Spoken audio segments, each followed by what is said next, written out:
이 더러운 년이 감히 입을 열어? 고아년이 하는 짓이 딱 그 수준이야. 시어머니는 만삭인 며느리의 옷을 가위로 갈기갈기 찢어버렸습니다. 나가. 보안팀 끌어내. 남편은 미리 준비해둔 이혼 서류를 얼굴에 집어 던지고 경비원을 불러 아내를 현관 밖으로 내던졌습니다. 영하 10도의 한겨울, 맨발에 찢어진 옷차림으로 쫓겨난 만삭의 여자. 아무도 전화를 받지 않았고 아무도 멈춰 서지 않았습니다. 그런데 그날 죽음의 문턱에서 기적처럼 살아 돌아온 그녀의 정체가 밝혀지는 순간 세상이 뒤집어집니다. 고아인 줄만 알았던 며느리가 대한민국 3대 로펌의 유일한 후계자였다면 그녀를 내쫓고 와인잔을 부딪히던 그 시어머니와 남편은 어떻게 됐을까요?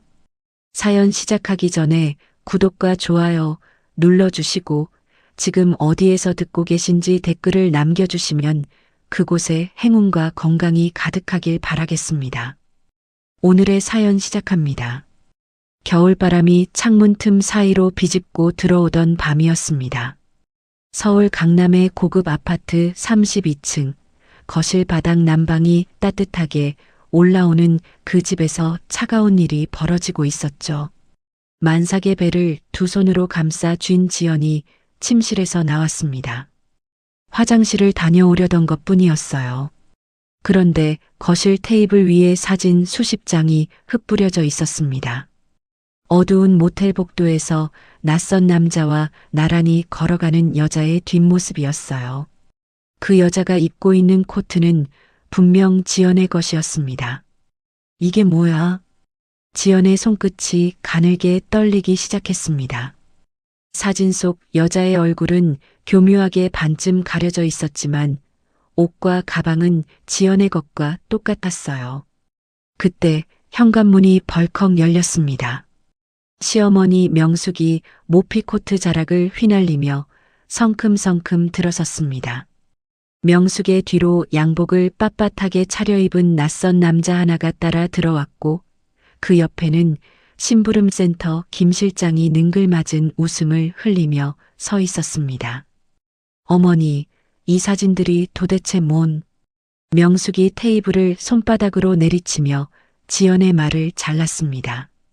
닥쳐. 이 더러운 년이 감히 입을 열어? 뻔뻔하게 따지기까지 해? 명숙의 눈이 독사처럼 가늘어졌습니다. 입꼬리가 한쪽으로 실룩 올라가더니 낯선 남자를 향해 턱짓을 했어요. 숨기지 말고 다 불어. 인연이랑 얼마나 된 거야? 어디서 만나서 뭘 한 거야? 양복 차림의 남자가 능청스럽게 지연의 어깨에 팔을 두르며 입을 열었습니다. 사모님, 숨길 게 뭐 있겠습니까? 저희 사귄 지 벌써 석 달째입니다. 지연 씨가 먼저 연락해 왔어요. 남편이 무능하다고 집에서 숨이 막힌다고요. 지연이 남자의 팔을 거칠게 뿌리치며 소리쳤습니다. 지금 무슨 소리를 하는 거예요? 난 이 사람 얼굴도 처음 봐요. 어머니, 이건 전부 거짓말이에요. 제가 왜 이런 짓을 해요? 거짓말? 사진이 거짓말이야? 코앞에 서 있는 이 남자가 거짓말이야?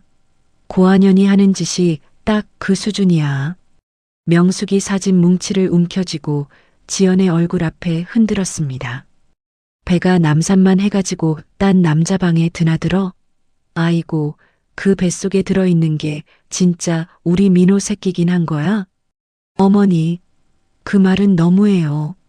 이 아이는 민호 씨 아이예요. 하늘에 맹세코 전 그런 적 없다고요. 지연이 배를 감싸며 한 발짝 뒤로 물러섰습니다. 다리가 후들거렸어요. 임신 9개월의 무거운 몸이 비틀거렸지만 지연은 이를 악물고 버텼습니다. 명숙이 김 실장을 향해 고개를 까딱했습니다.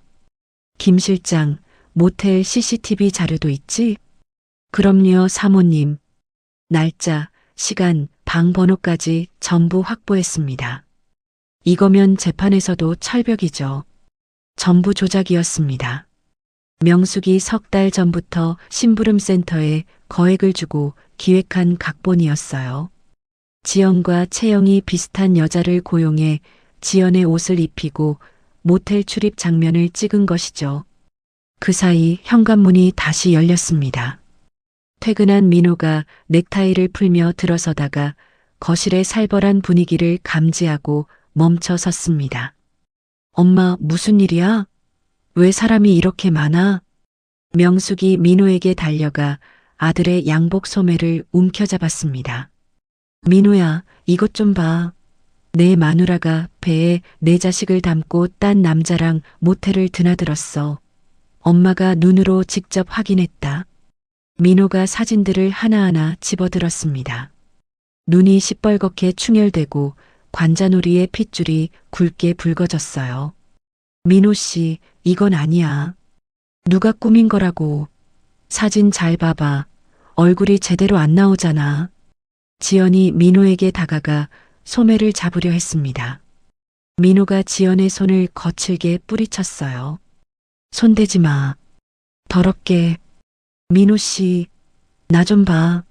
내 눈 좀 봐. 이 눈이 거짓말하는 눈으로 보여. 닥치라고 했지. 민호가 돌아서더니 지연의 머리채를 와락 움켜잡았습니다. 지연이 비명을 질렀어요. 민호는 그대로 지연을 바닥으로 내동댕이 쳤습니다. 쿵! 만삭의 몸이 대리석 바닥에 부딪히는 둔탁한 소리가 거실을 울렸습니다. 지연이 배를 두 팔로 감싸 안으며 옆으로 웅크렸어요. 아이가 있다고 배 좀 치지 마, 제발. 민호는 가방에서 서류 봉투를 꺼내 지연의 얼굴 위로 집어 던졌습니다. 이혼이야. 도장 찍고 당장 꺼져. 네가 밟고 있는 이 바닥도 우리 집 바닥이야. 이혼 합의서였어요. 날짜와 조건이 이미 빼곡하게 채워져 있었습니다. 오늘 갑자기 만든 서류가 아니었어요. 이거 오늘 만든 거 아니지? 미리 준비한 거지? 언제부터 이걸 계획한 거야? 그게 중요해. 어서 도장 찍고 나가. 명숙이 부엌에서 가위를 가져왔어요. 싹둑, 싹둑. 명숙이 바닥에 쓰러진 지연의 임산부복을 가위로 찢기 시작했습니다. 가사도우미 두 명이 부엌 입구에서 눈이 휘둥그레진 채 서 있었지만 아무도 나서지 못했어요. 어머니, 그만해요. 제발 그만 좀 해요. 이 옷도 우리 돈이야. 속옷까지 전부 우리 돈이야. 우리 집 물건 하나 걸치지 말고 벌거벗고 나가. 이 환양년아. 찢어진 천 조각 사이로 만삭의 배가 드러났습니다. 지연이 두 팔로 배를 감싸 안으며 몸을 동그랗게 말았어요. 나가. 민호가 현관문을 활짝 열자 겨울밤의 칼바람이 거실로 쏟아졌습니다. 밖에 영하 10도야. 이 몸으로 어딜 가라는 거야. 그건 내 사정이지. 딴 남자한테 가서 사정해. 보안팀 끌어내. 경비원 두 명이 지연의 양팔을 잡아 일으켰습니다. 지연이 발버둥을 쳤어요. 나요. 아이한테 무슨 일이 생기면 어떡하려고. 남의 자식 걱정은 네가 알아서 해. 명숙이 팔짱을 끼고 콧방귀를 뀌며 내뱉었습니다. 쾅! 현관문이 닫혔습니다. 지연이 닫힌 문을 피가 나도록 두드렸습니다. 열어줘. 민호 씨. 어머니. 제발 문 좀 열어줘. 나갈 데가 없다고.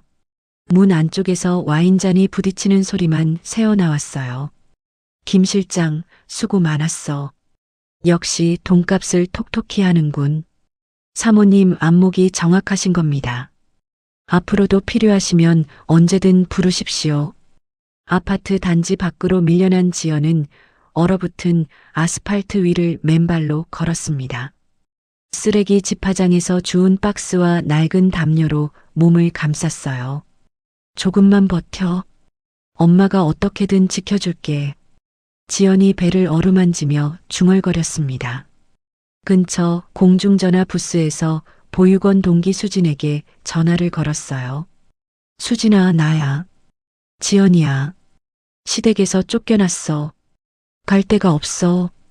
제발 한 번만 도와줘. 너밖에 없어. 미안, 나 바빠. 연락하지 마. 수진아, 나 지금 진짜 위험해.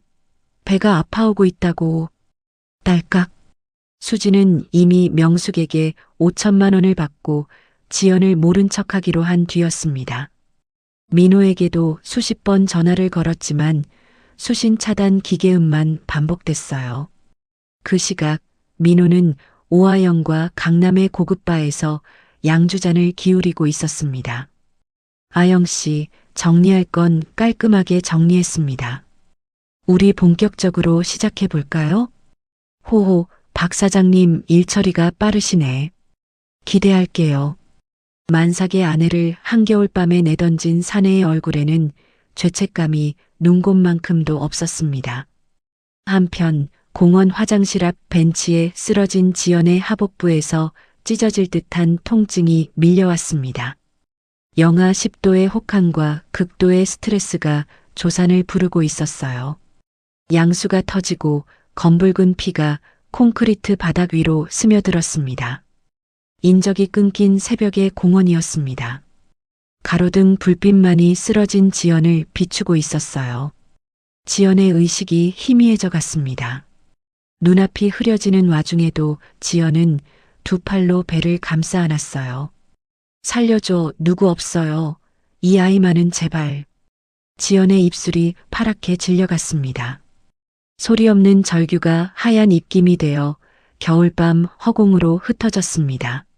새벽 5시 공원을 가로지르는 산책로 위로 낡은 손수레 바퀴가 덜컹거리는 소리가 울려 퍼졌습니다. 환경 미화원 이씨 할머니가 빗자루를 끌며 화장실 쪽으로 걸어오고 있었어요. 이씨 할머니의 발걸음이 벤치 앞에서 딱 멈췄습니다. 콘크리트 바닥 위로 검붉은 핏자국이 길게 번져 있었어요. 그 끝에 얇은 실내복 차림의 지연이 만삭의 배를 끌어안은 채 축 늘어져 있었습니다. 세상에, 이게 뭐야? 아가씨, 아가씨, 눈 좀 떠봐요. 이씨 할머니가 장갑을 벗어던지며 지연에게 달려갔습니다. 지연의 얼굴은 하얗다 못해 파랗게 질려 있었고 입술에서는 가느다란 숨소리만 새어나왔어요. 어떻게, 피가 이렇게 많이 구급차를 불러야 하는데. 이씨 할머니가 주머니를 뒤졌지만 전화기가 없었습니다. 새벽 청소에 전화기를 두고 나온 것이었어요. 주변을 둘러봐도 인적이 없었습니다. 아가씨, 정신 차려. 내가 지금 데려다 줄게. 조금만 버텨. 이씨 할머니는 자신의 청소용 손수레에서 쓰레기 봉투를 전부 쏟아내고 바닥에 박스를 깔았습니다. 이른이 넘은 몸으로 지연을 끌어안아 손수레에 눕히고 자신의 낡은 점퍼를 덮어주었어요. 손수레 바퀴가 울퉁불퉁한 길 위에서 요란하게 흔들렸습니다. 달동네 골목 끝에 자리 잡은 허름한 무료 진료소 앞에 도착했을 때 이씨 할머니의 등은 땀으로 흠뻑 젖어 있었어요. 원장님, 사람 살려주세요. 임산부가 피를 쏟고 있어요. 이씨 할머니가 진료소 철문을 주먹으로 두드렸습니다. 잠시 뒤 잠옷 차림의 진료소 원장이 허둥지둥 문을 열었어요. 이 할머니, 이 새벽에 무슨 세상에. 원장이 손수레 위에 지연을 보자마자 얼굴이 굳었습니다. 지연의 하체에서 흘러나온 피가 박스를 적시고 손수레 바닥까지 고여 있었어요. 빨리 안으로. 간호사, 일어나. 원장이 지연을 안아들고 진료소 안으로 뛰어들어갔습니다. 낡고 차가운 철제 침대 위에 지연을 눕히고 혈압계를 감았어요. 혈압이 60에 40까지 떨어졌어. 출혈이 너무 심해. 큰 병원으로 가야 해요. 당장. 간호사가 떨리는 손으로 수액 바늘을 지연의 팔에 찔러 넣었습니다. 원장님, 구급차 부를까요? 불러. 지금 당장.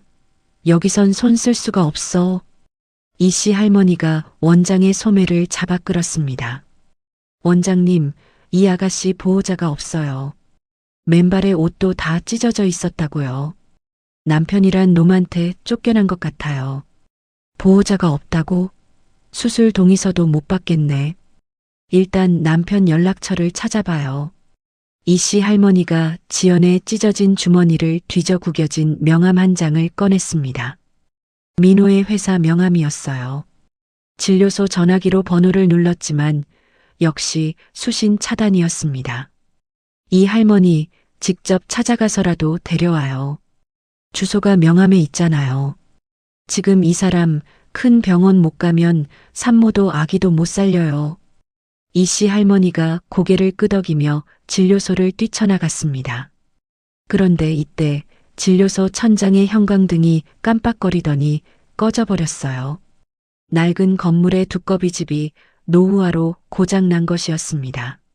초음파 기계의 불빛이 사라지고 진료소 안이 칠흑 같은 어둠에 잠겼어요. 아, 하필 지금. 간호사, 핸드폰 불 켜. 어떻게든 상태를 봐야 해. 원장이 스마트폰 불빛을 지연의 배 위에 비추며 손으로 더듬었습니다. 태아의 심박이 약해지고 있었어요. 원장님, 심박수가 자꾸 떨어져요. 제발 구급차 빨리 와라. 원장이 이마에 땀을 닦으며 중얼거렸습니다. 같은 시각 이 씨 할머니는 버스 두 정거장을 뛰어가 민호의 회사가 있는 강남의 빌딩 로비에 도착했습니다. 새벽 근무를 서던 보안요원 앞에서 숨을 헐떡이며 말했어요. 박민호 사장님 좀 만나게 해주세요. 사장님 부인이 지금 죽어가고 있어요. 진료소 주소를 전해줘야 해요. 보안요원이 이 씨 할머니를 위아래로 훑어보았습니다. 낡은 작업복에 고무장갑, 머리에는 수건을 두른 차림이었어요. 할머니, 여기 아무나 못 들어옵니다. 나가세요. 아무나가 아니야. 사장님 부인이 피를 쏟고 죽어간다고. 한마디만 전해주면 돼요. 우리 사장님은 부인 없습니다. 이혼했어요. 그러니까 나가요, 할머니. 보안요원이 이 씨 할머니의 팔을 잡아 입구 밖으로 밀어냈습니다. 그것도 모자라 경비실에서 소금까지 가져와 이 씨 할머니의 발밑에 뿌렸어요. 다시 오면 경찰 부릅니다. 이 씨 할머니가 빌딩 앞 계단에 주저앉아 주먹으로 무릎을 쳤습니다. 이런 사람 같지도 않은 마누라가 죽어가는데 소금을 뿌려. 하지만 포기할 수 없었어요. 이 씨 할머니는 떨리는 다리를 일으켜 다시 진료소를 향해 뛰었습니다. 진료소로 돌아왔을 때 상황은 더 나빠져 있었습니다. 지연의 호흡이 점점 가빠지고 심박수가 위험 수치로 떨어지고 있었어요. 원장님, 남편이라는 놈이 안 만나준대요. 소금까지 뿌리면서 쫓아냈어요. 뭐라고? 세상에 그런 인간이. 원장이 주먹을 불끈 쥐었지만 지금 분노할 때가 아니었습니다. 더 이상 기다릴 수 없어. 내 카드로 사설 구급차 부른다. 원장이 자기 지갑에서 개인 신용카드를 꺼내 들었어요. 한 달 월급이 빠듯한 무료 진료소 원장의 마지막 결단이었습니다. 얼마 뒤 사이렌 소리를 울리며 사설 구급차 한 대가 골목으로 들어왔습니다. 구급대원들이 지연을 들것에 실었어요. 산소호흡기를 코에 대고 수액줄이 흔들리는 가운데 지연의 의식은 거의 사라지고 있었습니다. 희미해져가는 눈앞으로 자신을 버린 민호의 차가운 눈빛, 가위를 든 명숙의 일그러진 얼굴, 전화를 끊어버린 수진의 목소리가 겹쳐 스쳐갔어요. 지연이 깨진 유리 조각처럼 입술을 피가 나도록 깨물었습니다. 죽을 수 없어. 이대로 죽으면 안 돼. 요란한 사이렌 소리와 함께 구급차가 시내의 대형 종합병원 응급실로 달렸습니다. 응급실에 도착하자마자 의료진이 달라붙어 수혈을 시도했어요. 혈액형 확인. 빨리. RH-AB형입니다. 초이기 혈액형이에요. 뭐? 재고 확인해. 병원 내 재고 전혀 없습니다. 담당 의사가 얼굴이 하얗게 질렸습니다. 수혈을 못하면 수술을 시작할 수가 없어. 지금 산모 출혈량이 이러다 심정지가 와. 지연의 심전도 모니터에서 불규칙한 파형이 흔들리기 시작했습니다. 삐, 삐, 삐. 경고음이 응급실 천장에 울려 퍼졌어요. 심정지 직전입니다. 제세동기 준비. 의료진이 제세동기를 꺼내들며 응급실이 아수라장으로 변했습니다. 지연의 심전도 모니터가 점점 일직선을 그려가고 있었어요. 같은 시각 종합병원에서 불과 500m 떨어진 왕복 8차선 도로 위였습니다. 대형 로펌 태산의 강 회장이 인근 호텔에서 열린 자선 행사를 마치고 마이바흐 뒷좌석에 앉아 있었어요. 이 비서가 운전대를 잡고 있었습니다. 그때 전방에서 굉음이 울렸습니다. 만취한 스포츠카 운전자가 연쇄 추돌 사고를 내고 도주하려다 도로 한가운데를 완전히 가로막아 버린 것이었어요. 앞뒤로 수백 대의 차량이 꽉 막혀 꼼짝도 할 수 없는 상황이 됐습니다. 이 비서 무슨 상황이야? 교통사고입니다, 회장님. 도로가 완전히 막혔습니다. 강 회장이 손목 시계를 확인하며 인상을 찌푸렸습니다. 바로 그때 병원 쪽에서 구급차 한 대가 사이렌을 울리며 달려왔지만 막힌 도로 앞에서 멈춰 설 수밖에 없었어요.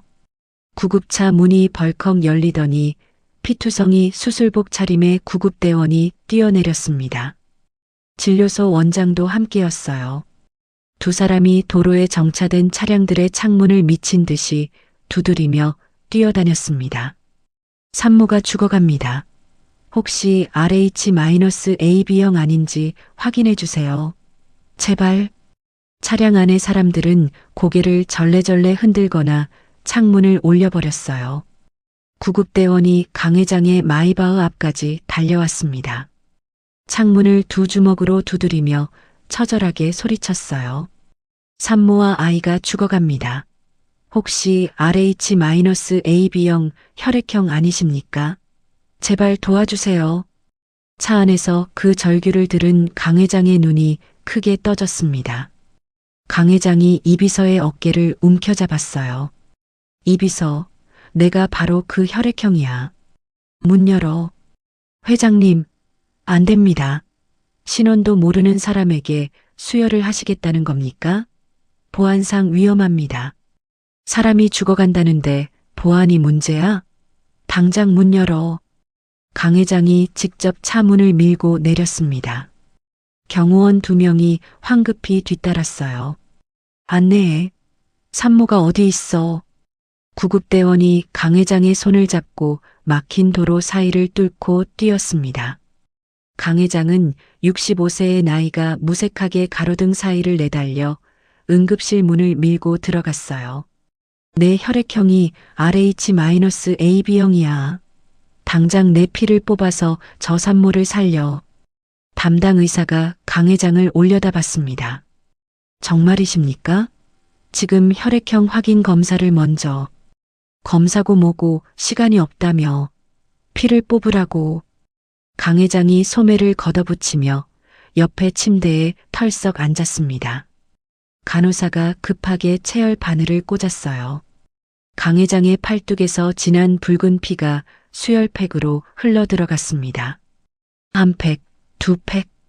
강 회장의 얼굴이 창백해져 갔지만 팔을 거두지 않았어요.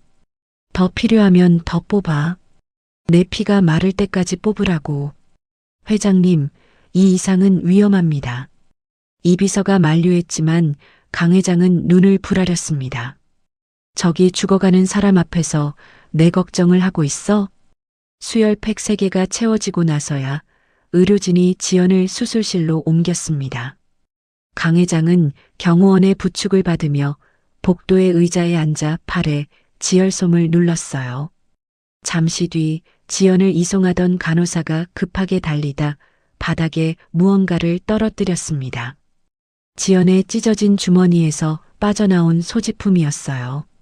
그중 낡고 바랜 천 조각 하나가 강 회장의 발밑으로 굴러갔습니다. 베넷 저고리였습니다. 강 회장이 허리를 숙여 그것을 집어들었어요. 낡은 천 위에 특수 금실로 수놓아진 나비 문양이 보였습니다. 강 회장의 손이 멈췄어요. 눈동자가 크게 흔들렸습니다. 이건 25년 전이었습니다. 놀이공원에서 4살배기 딸아이의 손을 잡고 회전 목마를 타러 가던 길이었어요.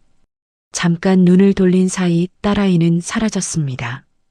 그날 딸이 입고 있던 베네 저고리의 기세는 강 회장의 아내가 금실로 직접 수놓은 나비 문양이 있었어요. 세상에 단 하나뿐인 그 문양이었습니다. 강 회장의 손이 나뭇잎처럼 떨렸습니다. 베네 저고리를 가슴에 끌어안으며 온몸이 부르르 떨렸어요. 이비서, 당장 와. 이비서가 달려왔습니다. 회장님, 왜 그러십니까? 병원장 불러와. 지금 당장 최 원장을 불러. 네, 지금 새벽인데. 새벽이고 뭐고 당장 불러오라고. 이건 내 딸이야. 저 수술실에 있는 사람이 내 딸일 수 있어. 이비서의 얼굴에서 핏기가 빠졌습니다. 강 회장이 25년간 딸을 찾아 헤맸다는 사실을 누구보다 잘 알고 있었으니까요. 이비서가 전화기를 꺼내 최 원장에게 긴급 연락을 넣었습니다. 수술실에서는 의료진의 사투가 계속되고 있었습니다. 강 회장의 피를 수혈받은 지연의 심박이 간신히 되살아났어요. 의료진은 자궁적출 직전까지 갔던 위기를 넘기며 작고 연약한 여자아이를 세상 밖으로 꺼냈습니다. 아기의 울음소리가 수술실 벽을 뚫고 복도까지 울려 퍼졌어요. 30분 뒤 잠옷 위에 코트를 걸친 최 원장이 헐레벌떡 뛰어왔습니다. 강 회장님, 이 시간에 무슨 일이? 최 원장, 지금 수술 중인 산모와 나의 유전자 검사를 해. 2시간 안에 결과를 내놔. 2시간이요? 아무리 그래도 그건 태산재단 후원금 얼마인지 알지? 그 돈이 필요하면 2시간 안에 끝내. 최 원장이 고개를 숙이며 검사실로 뛰어갔습니다. 강 회장은 복도 의자에서 일어나 수술실 앞을 서성였습니다. 베네 저고리를 두 손으로 꼭 쥔 채 벽시계만 노려봤어요. 1시간이 지나고 1시간 반이 지났습니다. 정확히 2시간 뒤 최 원장이 서류 봉투를 들고 뛰어왔습니다. 회장님, 결과 나왔습니다. 강 회장이 서류를 낚아채듯 받아들었어요. 종이 위에 숫자를 읽어내려가던 강 회장의 눈에서 눈물이 쏟아졌습니다. 99.99% 완벽한 친자관계. 강 회장의 무릎이 꺾였습니다. 대한민국 3대 로펌의 총수가 병원 복도 바닥에 주저앉아 어린아이처럼 울부짖었어요. 25년을 찾았어. 내 딸이야, 내 딸. 경호원들이 당황해서 다가왔지만 강 회장은 손을 내저었습니다. 아무도 말릴 수 없었어요. 복도에 강 회장의 울음소리만 길게 메아리쳤습니다. 얼마 뒤 마취에서 깨어난 지연이 창백한 얼굴로 눈을 떴습니다. 흐릿한 시야에 낯선 중년 남성의 얼굴이 들어왔어요. 눈이 벌겋게 부어 있었고 주름진 손이 지연의 손을 꼭 잡고 있었습니다. 누구세요? 강 회장의 입술이 떨렸습니다. 쥐고 있던 베네 저고리를 지연의 눈앞에 조심스럽게 펼쳐 보였어요. 이거 기억하니? 지연의 눈이 베네 저고리 위에 나비 문양에 멈췄습니다. 보육원에서 자신의 유일한 소지품이었던 그 낡은 천 조각이었어요. 나는 내 아버지야. 25년 동안 너를 찾았어. 강 회장의 목소리가 갈라졌습니다. 지연의 눈에서 뜨거운 눈물이 흘러내렸어요. 유전자 검사 확인 일주일 뒤였습니다. 강 회장이 병원 최상층을 통째로 빌려 개조한 최고급 산후조리원에서 지연은 24시간 특별 간호를 받고 있었어요. 따뜻한 온돌 바닥 위에 깔린 최고급 이불, 공기청정기가 쉴 새 없이 돌아가는 넓은 병실이었습니다. 지연이 아기 침대 곁에 앉아 딸의 작은 손을 어루만지고 있을 때 강 회장이 두툼한 서류 봉투를 들고 들어왔습니다. 지연아, 아빠가 다 알아냈다. 뭐려? 네가 시댁에서 당한 일 처음부터 끝까지 전부. 강 회장이 서류를 아기 침대 옆 탁자 위에 내려놓았어요. 태산정보팀이랑 사설 탐정을 총동원했다.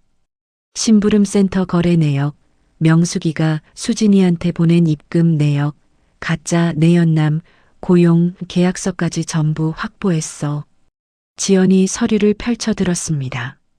한 장 한 장 넘길 때마다 지연의 눈빛이 달라졌어요. 떨리던 손끝이 점점 단단하게 굳어갔습니다.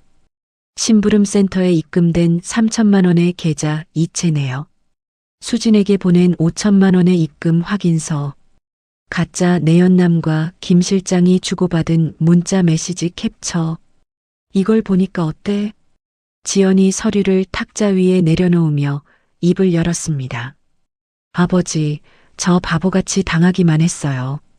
결백하다고 소리치면 누군가 들어줄 거라고 생각했어요. 그런데 아무도 안 들어줬어요. 그래, 아무도 안 들어줬지. 이제는 안 그럴 거예요. 소리치는 대신 입 다물고 준비할 거예요. 지연의 목소리에서 떨림이 사라졌습니다. 강 회장이 지연의 어깨를 두드렸어요. 태산의 모든 것을 네가 쓸 수 있다. 자본이든 변호사든 정보든 전부. 고맙습니다, 아버지. 고마워할 것 없어. 내 딸 짓밟은 놈들한테 아비가 힘을 보태는 게 당연한 거지. 퇴원 후 지연과 아기는 성북동 강 회장의 대저택으로 거처를 옮겼습니다. 철통 같은 보안 속에서 지연의 변신이 시작됐어요. 최고급 스타일리스트가 지연의 머리부터 발끝까지 새롭게 가꿨습니다. 태산의 임원들이 돌아가며 경영학과 법률 지식을 가르쳤어요. 지연은 새벽 5시에 일어나 밤 12시까지 공부하고 훈련했습니다. 한 달이 지났을 때 거울 앞에 선 지연은 전혀 다른 사람이었어요. 초라했던 고아 며느리의 흔적은 어디에도 없었습니다. 차갑고 날카로운 눈빛, 꼿꼿한 자세, 한치의 흔들림도 없는 목소리. 태산의 후계자가 거울 속에서 지연을 바라보고 있었어요. 지연이 거울 속 자신을 향해 서늘한 미소를 지었습니다. 좋아. 이 정도면 됐어. 지연의 첫 번째 워밍업은 가볍게 시작됐습니다. 과거 지연이 고아라는 이유로 알바비를 떼먹고 모욕을 줬던 편의점 점주가 있었어요. 아버지, 강남 일대 편의점 프랜차이즈 본사 주식 현황 좀 뽑아주세요. 왜? 편의점에 관심 있어? 관심이라기보다는 인사를 좀 드려야 할 분이 계셔서요. 태산의 자본으로 프랜차이즈 본사 지분을 조용히 매입했습니다. 경영권을 확보한 지연은 해당 점주의 가맹 계약을 합법적으로 해지시켰어요. 하루아침에 간판을 뺏기고 길거리에 나앉은 점주는 누가 자신을 무너뜨렸는지도 모른 채 허공에 주먹질만 했습니다. 워밍업 끝. 이제 본 게임이야.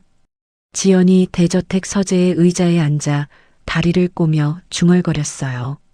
한편 명숙과 민호는 지연의 생사 따위는 안중에도 없었습니다. 오하영의 환심을 사기 위해 무리한 사채까지 끌어다 쓰고 있었어요. 민호야, 아영이한테 이 정도는 해줘야지. 거래처 사장 딸인데 체면이 있잖아. 명숙이 백화점 쇼핑백 5개를 거실에 늘어놓으며 말했습니다. 엄마, 이번 달만 카드값이 8천만 원이야. 좀 줄이자. 줄이긴 뭘 줄여. 아영이 아버지 회사에서 투자 받으면 그깟 8천만 원이 뭐야? 큰 그림을 봐. 큰 그림. 그래, 엄마 말이 맞아. 투자만 받으면 다 해결돼. 민호가 고개를 끄덕이며 사채업자에게 전화를 걸었습니다. 네, 5억만 더 빌려주세요. 이자요?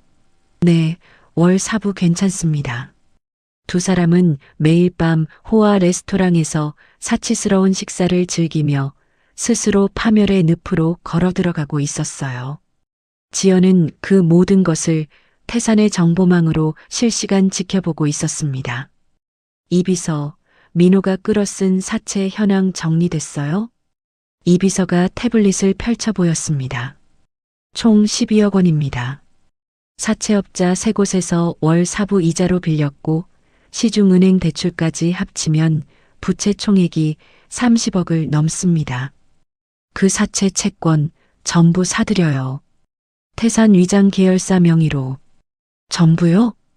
네, 전부. 우리가 채권자가 되면 언제든 돈을 돌려달라고 할 수 있잖아요. 이 비서가 고개를 끄덕이며 메모했습니다.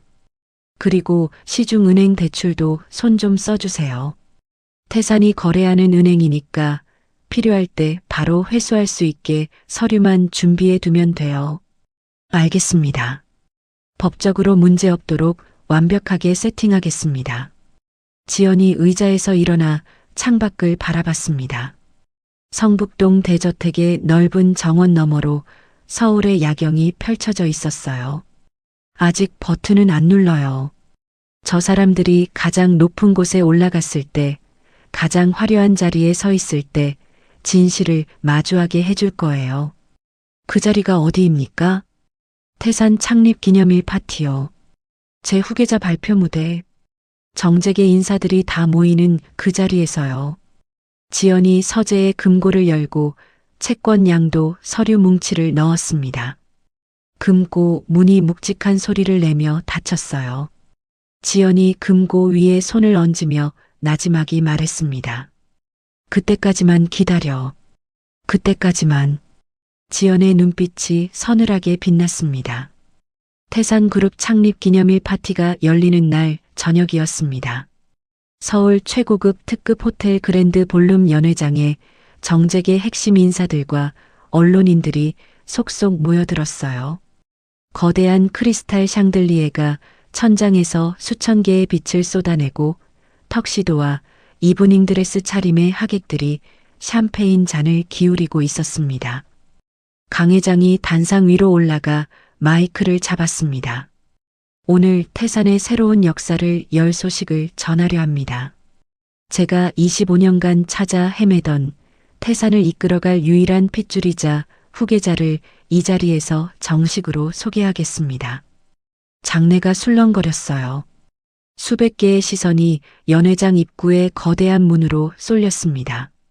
스포트라이트가 문을 비추고 문이 천천히 열렸어요. 최고급 드레스와 수십억 원대 다이아몬드 목걸이로 치장한 지연이 모습을 드러냈습니다. 취재진의 카메라 플래시가 폭풍처럼 터졌어요. 지연은 과거의 주눅든 모습은 온데간데 없이 당당하고 우아한 걸음으로 레드카펫을 밟고 단상에 올랐습니다. 안녕하십니까? 태산그룹의 새로운 후계자 강지연입니다. 지연이 능숙하게 세 나라 말을 섞어가며 태산의 미래 사업 비전을 발표하자 장내의 하객들이 압도되어 기립박수를 보냈습니다. 강 회장이 딸의 어깨를 감싸며 환하게 웃었어요. 같은 시각 호텔 로비였습니다. 민호와 명숙이 허둥거리며 나타났어요. 늘어난 사채 이자를 감당하지 못해 태산 총수에게 매달려 보려는 속셈이었습니다. 초대장 보여주세요. 입구의 보안 요원이 손을 내밀었어요. 초대장은 없는데 안에 계신 분한테 급한 용건이 있어서 초대장 없으시면 입장 불가능합니다. 명숙이 이를 갈며 민호의 소매를 잡아 끌었습니다. 민호야, 뒷문으로 가자. 어떻게든 들어가야 해.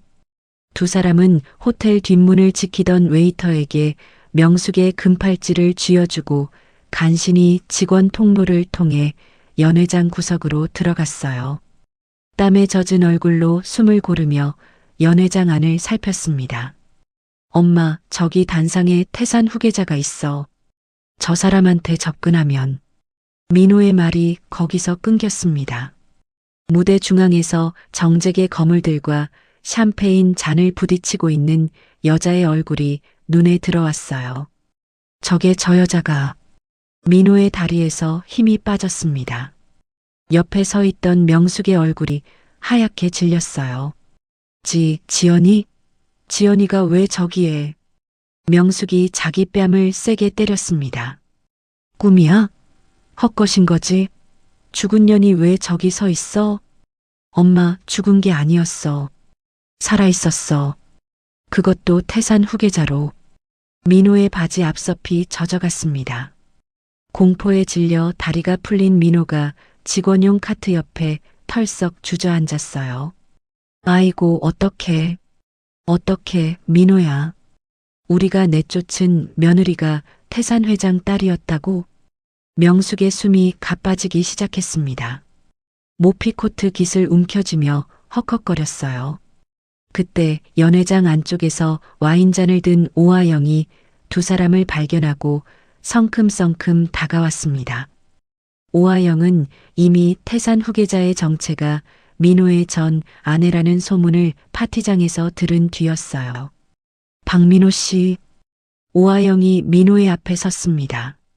민호가 젖은 바지를 가리며 고개를 들었어요. 아영 씨. 아영 씨? 지금 이 꼴로 나한테 아영 씨를 불러? 오하영이 들고 있던 와인잔을 민호의 얼굴에 끼얹었습니다. 붉은 와인이 민호의 얼굴을 타고 흘러내렸어요. 태산 후계자를 맨발로 내쫓은 인간이 나한테 접근한 거야? 나를 뭘로 본 거야? 아영 씨, 그게 아니라 파혼이야. 오늘부로 끝이야. 다시는 내 앞에 얼씬도 하지 마. 오하영이 싸늘하게 돌아섰습니다. 명숙이 오하영의 팔을 잡으려 했지만 오하영이 손을 뿌리치며 내뱉었어요. 건드리지 마세요. 손이 더러워지니까. 단상 위에서 이 모든 광경을 내려다보고 있던 지연의 입꼬리가 천천히 올라갔습니다. 지연이 경호원에게 눈짓을 보냈어요. 저 두 사람 내 프라이빗 룸으로 데려와요. 경호원 4명이 연회장 구석에서 기어다니는 명숙과 민호의 팔을 잡아 일으켰습니다. 두 사람은 저항 한번 못하고 질질 끌려갔어요. 방음이 완벽한 프라이빗 룸 안으로 던져진 명숙과 민호는 대리석 바닥에 납작 엎드렸습니다. 지연이 문을 열고 들어왔어요. 하이힐 소리가 또각또각 울렸습니다. 명숙이 바닥에 이마를 찍으며 울부짖었습니다. 지연아, 어머니가 잘못했다. 제발 용서해다오. 용서요? 지연이 소파에 앉아 다리를 꼬았습니다. 어머니, 그날 제 옷을 가위로 찢으실 때도 용서라는 말을 알고 계셨어요? 명숙이 대답하지 못했어요. 민호가 무릎을 꿇은 채 두 손을 모았습니다. 지연아, 내가 미쳤었어. 제발 한 번만. 한 번만? 그날 나한테 기회를 몇 번이나 달라고 했는지 기억나? 한 번도 안 들어줬잖아. 지연이 테이블 위로 서류 뭉치를 던졌습니다. 심부름센터 거래 내역, 가짜 내연남 고용계약서, 수진에게 보낸 입금 내역이었어요. 이게 뭔지 알지? 어머니가 꾸민 외도 조작의 증거 전부예요. 명숙의 얼굴이 흑빛으로 변했습니다. 지연이 손가락을 가볍게 튕기며 이비서에게 신호를 보냈어요. 이비서가 태블릿을 꺼내 화면을 민호 앞에 들이밀었습니다. 그 순간 민호의 주머니에서 휴대전화가 미친 듯이 울리기 시작했습니다. 계좌 가압류 통지, 대출금 즉시 상환 요구, 신용등급 하락 알림이 동시에 쏟아졌어요. 민호가 떨리는 손으로 화면을 확인하다가 전화기를 바닥에 떨어뜨렸습니다. 이게 뭐야? 지연이 소파에서 천천히 일어났습니다. 시작이야. 본격적인 금융 압박이 시작된 지 며칠 뒤였습니다. 지연이 태산 로펌 본사 회장실에서 민호의 회사를 완전히 공중분해시킬 마지막 서류에 만년필을 올리는 순간 전화벨이 울렸어요. 대저택의 집사였습니다. 아가씨, 큰일 났습니다. 아기가 갑자기 열이 오르더니 온몸에 멍이 들고 피를 토했습니다. 지금 응급실로 이송 중입니다. 지연의 손에서 만년필이 떨어졌습니다. 서류 위에 잉크가 번졌지만 눈에 들어오지 않았어요. 지연이 의자를 박차고 일어나 회장실을 뛰쳐나갔습니다. 병원 응급실에 도착한 지연의 눈앞에 펼쳐진 광경은 참혹했습니다. 며칠 전까지 맑게 웃던 아이가 무균 인큐베이터 안에서 온몸에 주사 바늘을 꽂은 채 가느다란 신음을 내고 있었어요. 작은 팔뚝에 시퍼런 멍이 얼룩져 있었고 입가에 마른 핏자국이 남아 있었습니다. 아가 엄마 왔어. 엄마 여기 있어.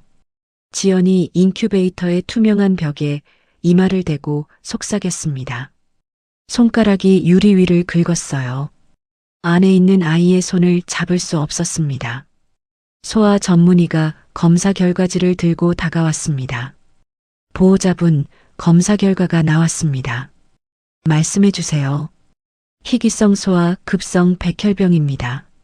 한 달 안에 유전자가 완벽히 일치하는 골수 이식을 받지 않으면 장담하기 어렵습니다. 지연의 무릎이 꺾였습니다. 병원 복도 바닥에 주저앉아 두 손으로 얼굴을 감쌌어요. 손가락 사이로 뜨거운 눈물이 흘러내렸습니다. 강 회장이 헐레벌떡 달려왔습니다. 지연아, 아빠가 왔다. 걱정 마. 태산이 가진 모든 힘을 동원할 테니까. 아버지, 한 달이래요. 한 달 안에 골수가 맞는 사람을 찾아야 한대요. 찾는다. 반드시 찾아. 태산 계열사 임직원 전부 검사시킬 거야. 강 회장의 지시가 떨어지자 태산 그룹 계열사의 수만 명 임직원이 자발적으로 골수 검사를 받기 시작했습니다. 전국의 기증자 데이터베이스를 샅샅이 뒤졌어요. 해외 병원에까지 협조 요청을 보냈습니다. 하지만 일주일이 지나도 보름이 지나도 아기의 특이 체질과 혈액형에 맞는 기증자는 단 한 명도 나타나지 않았어요. 이 비서 해외 브로커 쪽은 수백억 원 현상금을 내걸었지만 허탕입니다. 아기의 유전자 조합이 너무 특이해서 지연이 병원 복도 의자에 앉아 고개를 떨궜습니다. 손톱이 손바닥을 파고들었어요. 피가 맺혔지만 아프지 않았습니다. 딸의 고통에 비하면 아무것도 아니었으니까요. 담당 의사가 조심스럽게 지연에게 다가왔습니다. 보호자분, 한 가지 말씀드릴 게 있습니다. 뭔데요? 아기의 생물학적 아버지가 있다면 유전학적으로 골수가 일치할 확률이 가장 높습니다. 혹시 연락이 가능하신지. 지연의 눈이 크게 떠졌습니다. 입술을 꽉 깨물었어요. 생물학적 아버지. 민호. 자신을 만삭의 몸으로 한겨울에 내던진 그 인간. 방금 전까지 모든 것을 빼앗아 지옥에 보내려던 바로 그 남자에게 딸의 목숨을 구걸해야 한다니. 지연이 병실 창가에 서서 밤하늘을 올려다봤습니다. 유리창에 지연의 얼굴이 비쳤어요. 눈 밑에 짙은 그림자가 내려앉아 있었습니다. 며칠 밤낮을 뜬 눈으로 지새웠습니다. 인큐베이터 안의 딸이 고통에 몸을 비틀 때마다 지연의 심장이 찢어졌어요. 엄마가 꼭 살려줄게. 뭘 해서라도. 지연이 인큐베이터 유리에 입술을 대며 속삭였습니다. 강 회장이 지연의 뒤에 서서 조용히 물었어요. 지연아, 결심했니? 네. 아버지, 저 민호한테 갈 거예요. 복수는? 딸이 먼저예요. 복수고 자존심이고 다 필요 없어요. 내 아이가 살아야 그 다음이 있는 거잖아요. 강 회장이 무겁게 고개를 끄덕였습니다. 알겠다. 이 비서 민호를 찾아서 데려와. 당장. 이 비서가 전화기를 들었습니다. 회장님, 민호의 현재 위치를 파악하겠습니다. 지연이 이 비서에게 말했어요. 그리고 민호 회사에 걸어둔 압류 절차, 일단 전부 중단시켜 주세요. 전부요? 네. 지금은 그게 중요한 게 아니에요. 이 비서가 고개를 숙이고 나갔습니다. 태산의 자금 압박으로 전 재산을 잃은 민호는 사채업자들에게 쫓기는 신세였어요. 도심 외곽의 불법 도박장 건물 지하에 숨어 지내고 있었습니다. 하수구 옆 좁은 공간에 신문지를 깔고 누워 악취 속에서 연명하고 있었어요. 태산의 정예 경호원 6명이 도박장 일대를 포위했습니다. 지하 계단을 내려가 하수구 옆에 웅크리고 있는 민호를 발견했어요. 야, 일어나. 경호원이 민호의 멱살을 잡아 일으켰습니다. 민호의 얼굴은 수염이 덥수룩하게 자라 있었고 몸에서는 하수구 냄새가 진동했어요. 누구야? 사채업자야? 돈은 없다고. 사채업자 아닙니다. 가실 데가 있습니다. 경호원들이 오물투성이인 민호를 방음벤에 강제로 태웠습니다. 태산 로펌 지하 비밀 회의실로 끌려온 민호는 의자에 앉혀졌어요. 문이 열리고 지연이 들어왔습니다. 민호가 지연의 얼굴을 올려다봤습니다. 몸을 떨면서도 눈알이 이리저리 굴러갔어요. 지연아, 왜 나를 다시 불렀어? 지연이 아무 말 없이 민호의 맞은편에 앉았습니다. 민호의 입꼬리가 실룩거렸어요. 이 여자가 자신을 다시 부른 이유가 있을 것이라는 계산이 머릿속에서 돌아가고 있었습니다. 나한테 아직 필요한 게 있는 거지? 그래서 다시 부른 거잖아. 지연이 민호를 바라봤습니다. 아무런 감정도 드러내지 않는 차가운 눈이었어요. 다음 날 아침 8시 태산 로펌 지하 회의실이었습니다. 지연이 민호의 맞은편에 앉아 딸의 상태를 담담하게 설명했어요. 내 딸이 백혈병이야. 골수 이식이 필요한데 생물학적 아버지인 내 골수가 맞을 확률이 가장 높아. 민호의 눈이 번뜩였습니다. 입꼬리가 실룩 올라갔어요. 지연의 약점을 쥐었다는 계산이 머릿속에서 돌아가고 있었습니다. 그래서 내가 필요한 거구나. 역시.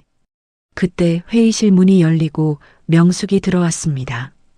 태산 경호원에게 끌려온 명숙은 방금 전까지 떨던 모습이 거짓말처럼 거만한 표정을 지었어요. 회의실 상석에 다리를 꼬고 앉으며 턱을 치켜들었습니다. 아이고, 우리 며느리가 아들한테 부탁할 게 있다며? 그때 나가라고 할 때 순순히 나갔으면 이 고생을 안 했을 텐데. 지연의 턱 근육이 단단하게 굳었습니다. 하지만 표정은 바꾸지 않았어요. 민호가 의자에 기대앉으며 다리를 꼬았습니다. 지연아, 솔직하게 말해볼까? 내가 골수를 주면 나한테 뭘 해줄 건데? 조건을 말해봐. 사채업자들한테 진 빚 30억, 당장 갚아줘. 그리고 해외 나가서 새 출발할 현찰 20억, 지금 이 테이블 위에 올려놔. 민호가 테이블을 손가락으로 톡톡 두드렸어요. 50억이야? 내 딸 목숨값이 고작 50억이야? 고작? 내 몸에서 뼈를 뽑아가겠다는데 50억이 많아? 100억을 불러도 싼 거지. 명숙이 옆에서 거들었습니다. 그래, 우리 민호 말이 맞아. 뼈를 내놓으라면서 빈손으로 오면 되겠니? 성의를 보여야지, 성의를. 지연의 손톱이 무릎 위를 파고들었습니다. 이를 악물었지만 목소리는 평온하게 유지했어요. 좋아. 대신 조건이 하나 있어. 뭔데? 지연이 손가락을 가볍게 튕겼습니다. 문이 열리고 이비서가 두툼한 서류 뭉치와 태블릿을 들고 들어왔어요. 민호와 명숙의 코앞에 던지듯 내려놓았습니다. 이비서 틀어. 태블릿 화면이 켜졌습니다. 민호가 회사 공금을 빼돌려 불법 도박장에서 칩을 쌓아놓고 웃고 있는 장면이 선명하게 재생됐어요. 그 옆에는 하얀 가루를 코에 대고 들이마시는 민호의 모습이 잡혀 있었습니다. 민호의 얼굴에서 핏기가 싹 빠졌어요. 이걸 어디서? 네가 만나던 술집 종업원 있잖아. 그 여자가 가지고 있던 거야. 태산의 돈이면 못 살 게 없더라. 지연이 서류 뭉치를 손가락으로 톡 밀었습니다. 그리고 이건 내 회사의 횡령 이중장부 원본이야. 그 여자가 보험용으로 가지고 있었더라고. 민호의 눈알이 튀어나올 듯 커졌습니다. 명숙의 거만한 표정이 순식간에 무너졌어요. 지금 당장 골수 기증 동의서에 사인해. 그러면 태산의 이름을 걸고 이 영상이랑 장부는 검찰에 넘기지 않고 파기해 줄게. 잠깐만. 그러면 돈은? 돈? 네가 지금 돈을 달라고 할 처지야? 지연이 태블릿 화면을 다시 가리켰어요. 이 영상이 검찰 특수부에 넘어가면 넌 당장 구속이야. 마약의 횡령이면 최소 10년은 감옥에서 썩어. 감옥에서 골수를 줄 수는 없잖아. 민호의 입술이 파르르 떨렸습니다. 이비서 카운트다운. 이비서가 태블릿 화면에 타이머를 띄웠어요. 10이라는 숫자가 크게 떠올랐습니다. 10초 안에 사인 안 하면 이 자료가 검찰청 특수부에 자동 전송돼. 9, 8, 7. 잠깐만. 민호가 허둥거리며 소리쳤어요. 6, 5, 4. 명숙이 민호의 팔을 잡아 끌었습니다. 민호야, 사인해. 빨리 사인하라고. 감옥 가면 끝이야. 3, 2. 사인할게. 사인한다고. 민호가 떨리는 손으로 동의서를 움켜쥐었어요. 지연이 펜을 테이블 위로 밀었습니다. 민호의 손끝이 덜덜 떨려 글씨를 제대로 쓸 수 없었어요. 결국 엄지손가락에 인주를 묻혀 동의서에 지장을 찍었습니다. 명숙도 보호자 동의란에 떨리는 손으로 지장을 찍었어요. 지연이 동의서를 집어들고 잉크가 마르기를 기다렸습니다. 서류를 가만히 내려다보는 지연의 눈에 잠깐 물기가 번졌어요. 딸의 생명줄을 간신히 잡은 것이었습니다. 며칠 뒤 태산 소유의 대학병원 VIP 병동이었습니다. 사설 경호원들이 복도를 완벽하게 통제한 채 삼엄한 분위기를 띠고 있었어요. 마취제가 투여된 민호의 척추에서 굵은 바늘을 통해 건강한 골수가 채취됐습니다. 채취된 골수는 즉시 멸균 캡슐에 담겨 무균실에 누워있는 아기에게 이식됐어요. 지연이 유리창 너머로 아기의 몸속에 생명이 흘러들어가는 과정을 지켜봤습니다. 두 주먹을 꽉 쥐고 서 있던 지연의 눈에서 참았던 눈물이 볼을 타고 흘러내렸어요. 살아줘. 제발 살아만 줘. 수술이 끝나고 마취가 풀린 민호가 회복실에서 눈을 떴습니다. 천장을 올려다보던 민호의 시야에 정장 차림의 경호원 2명이 들어왔어요. 수고하셨습니다. 퇴원 수속 도와드리겠습니다. 경호원들이 민호를 휠체어에 앉혔습니다. 병원 정문 밖으로 휠체어를 밀고 나갔어요. 정문 앞에 몽둥이를 든 사내 5-6명이 서 있었습니다. 민호가 빚을 떼먹고 도망친 사채업자들이었어요. 지연이 은밀히 민호의 퇴원 시간과 장소를 흘린 것이었습니다. 박민호 사장님 아니십니까? 여기 계셨군요. 사채업자 두목이 몽둥이를 어깨에 올리며 씩 웃었어요. 오래 찾았습니다. 박 사장님. 민호의 얼굴이 하얗게 질렸습니다. 아니, 잠깐만요. 경호원들이 민호의 휠체어를 사채업자 무리 한가운데에 밀어 넣었습니다. 그리고 차갑게 등을 돌렸어요. 민호의 비명이 병원 앞 주차장에 울려 퍼졌습니다. 수술 성공 1달 뒤였습니다. 골수 이식을 받은 아기는 거부 반응 없이 백혈구 수치가 정상으로 돌아왔어요. 담당 의사가 환하게 웃으며 말했습니다. 완치 판정입니다. 축하드립니다. 지연이 아기를 2 팔로 안아 올렸어요.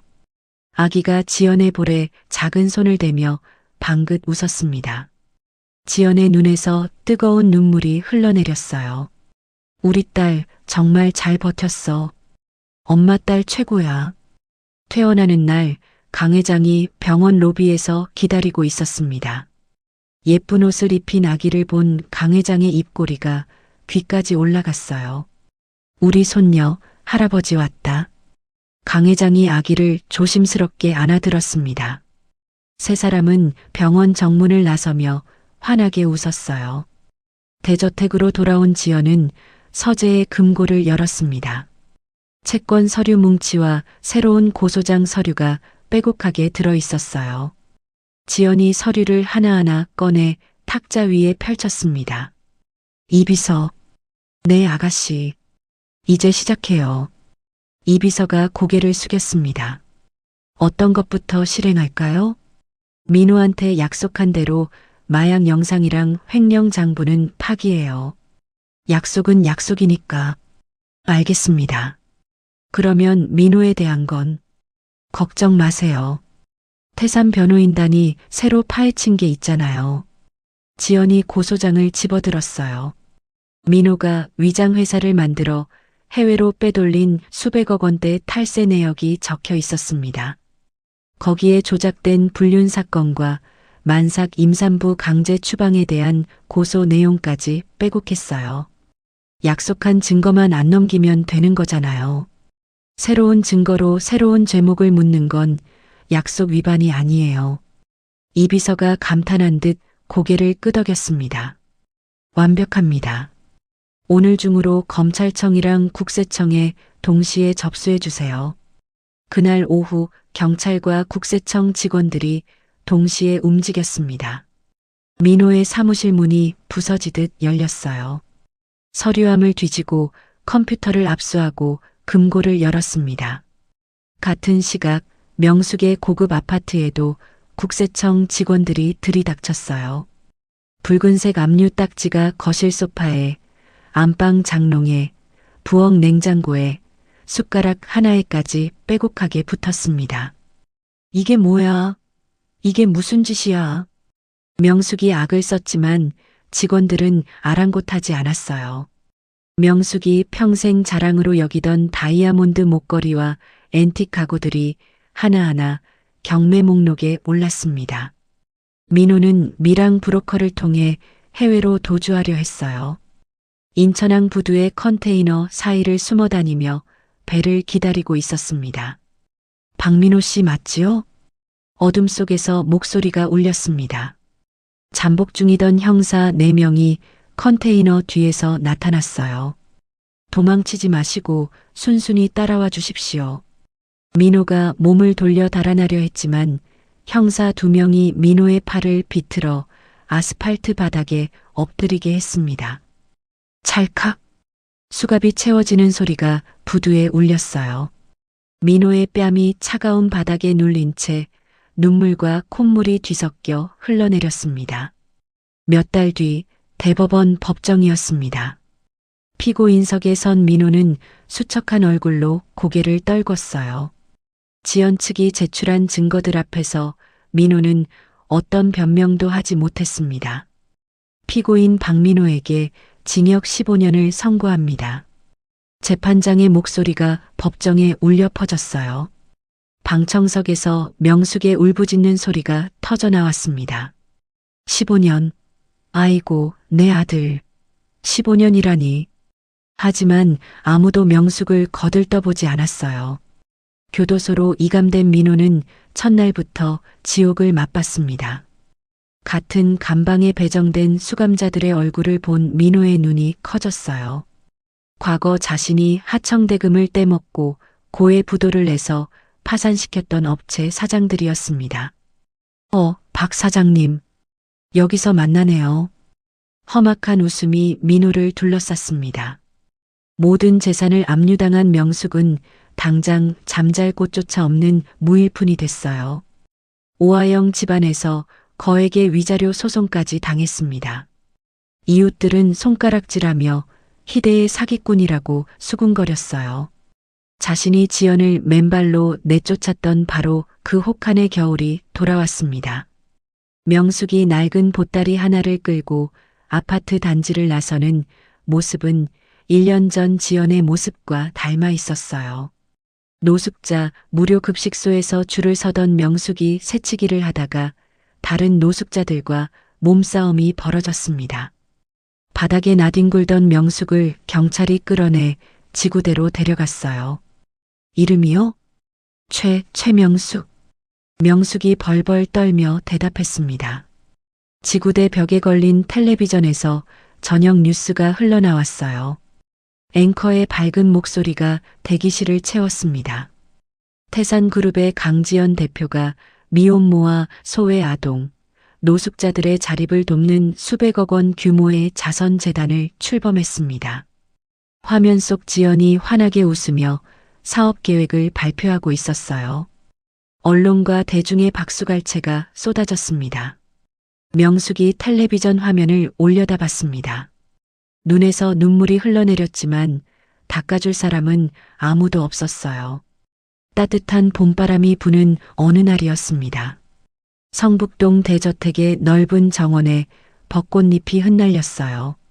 잔디밭 위를 아장아장 걷는 딸의 뒤를 지연이 따라가고 있었습니다. 할아버지한테 가볼까?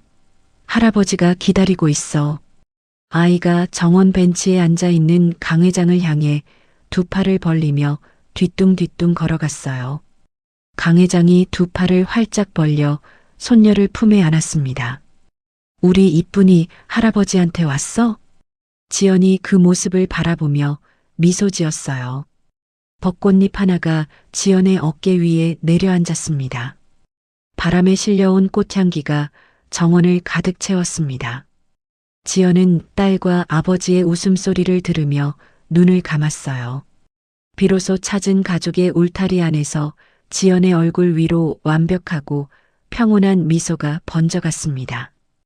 오늘 이야기 어떠셨나요?